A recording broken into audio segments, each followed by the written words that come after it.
Mais j'accepte aussi cette originalité. Ouais. J'ai peut-être dans ces qualités qui m'ont permis d'en arriver là, c'est que j'ai pas peur de me tromper, de faire des erreurs ou de me lancer.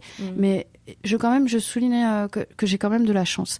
D'accord. Parce que j'ai un conjoint qui m'a aussi soutenue. Quand je suis allée faire toutes ces formations-là à Paris ou à Nantes, j'ai quand même quelqu'un qui gérait la famille et qui a accepté de pallier aussi à ça. Et on peut trouver ça normal, mais quand même, c'est de la chance parce que c'est pas le cas pour tout le monde. Je le constate et je le dis aussi. Je pense que c'est important.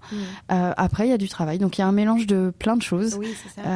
Voilà. Et puis, c'est comme ça que je veux élever aussi mes enfants. Je veux leur montrer que le travail, c'est important, mais aussi qu'il faut pas avoir peur. Et je trouve que la peur dans la vie, elle est limitante. Oui. Il y a plein de gens qui ont peur de créer des podcasts, qui ont peur de changer de boulot, qui ont peur de faire des formations parce qu'ils se disent que ils ont passé l'âge. En fait, toutes les raisons vont être les bonnes. J'ai passé l'âge, c'est cher, qu'est-ce qu'on va dire de moi, je vais pas être bon. Ouais. Et en fait, moi, toutes ces questions-là, je me les ai supposées. Oui. Et puis au bout d'un moment, je me suis dit, finalement, écoute, je vais tenter et puis on verra bien.